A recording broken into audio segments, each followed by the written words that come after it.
right, we've talked about project management.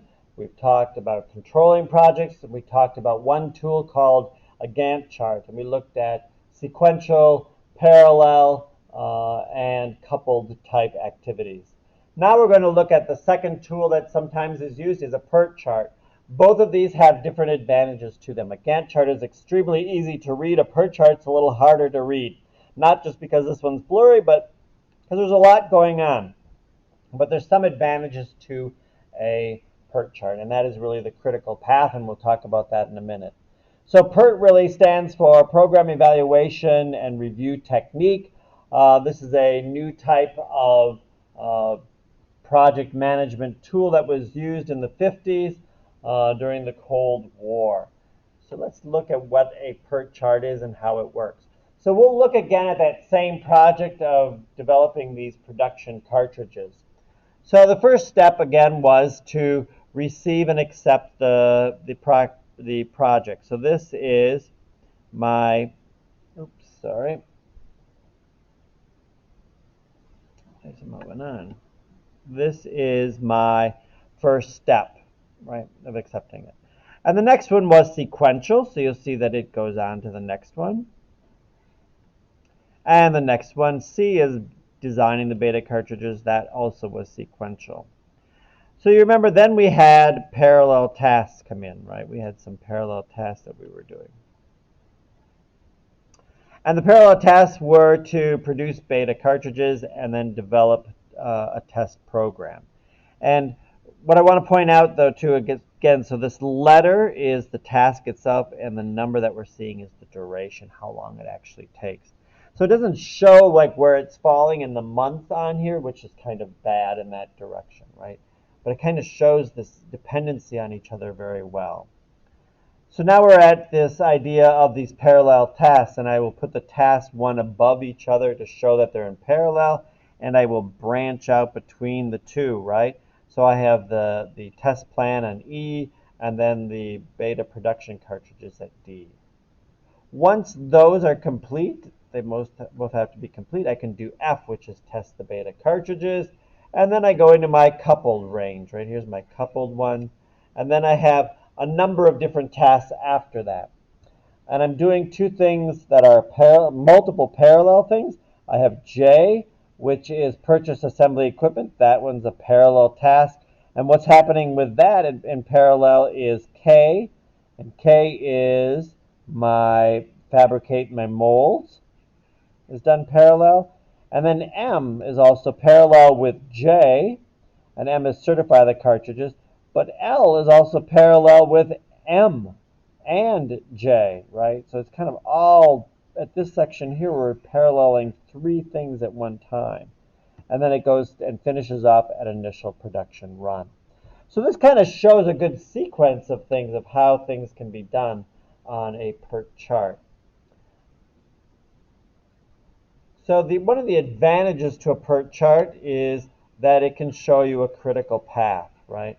A critical path is defined as what it takes to go through the whole process and complete all tasks in the shortest amount of time, which ends up being really kind of the longest amount of time. Let me go through with this example. So we know we have to do task A and we have to do task B, right? Those have to be done, and then task C has to be done. I have to do those in that order. Now, which one do I do? Do I do D or E as my critical path? Well, it's the longest time to complete it, right? D takes 8 weeks, E takes 5 weeks. So I need to go to D. D is the next task that takes the longest. I know I will complete E within that 8 weeks. So that is my critical path. And then I get to F. Of course, that has to be done no matter what. And so does my coupled one. Now it gets trickier. I've got all these multiple parallel tasks. I have J. If I look at J to N, I'm trying to get to N. That takes a total of 6 weeks. Okay. If I look at K, K is 10 weeks. Well, that's longer than that, so it can't be to J. It has to at least be to K. Right? So I know I have to be there. Now which one takes longer, M or L? Well, L is 4 weeks. That's longer than that one. So I know I have to take L, and then I end up back at N, right? So if I look at that, this path took 12 weeks, this one took 6, this one took 14 weeks. My critical path is this red line through here. If anything delays on this critical path, the whole project will be delayed. I can add up all those values for the weeks, and it will tell me to complete this project will be 54 weeks. If I need to keep this project on task, I need to concentrate on those activities and make sure nothing slips within those activities on that critical path.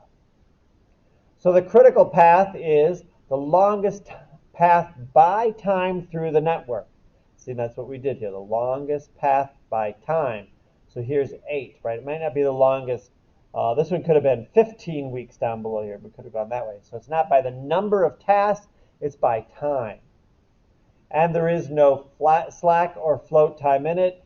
And any delay in any part of that activity will delay the whole project. Okay? So what is slack and float time? Let's kind of take a look at what that is. So really it's a description of how much time an activity can be delayed before it impacts the project path or is put essentially on the critical path.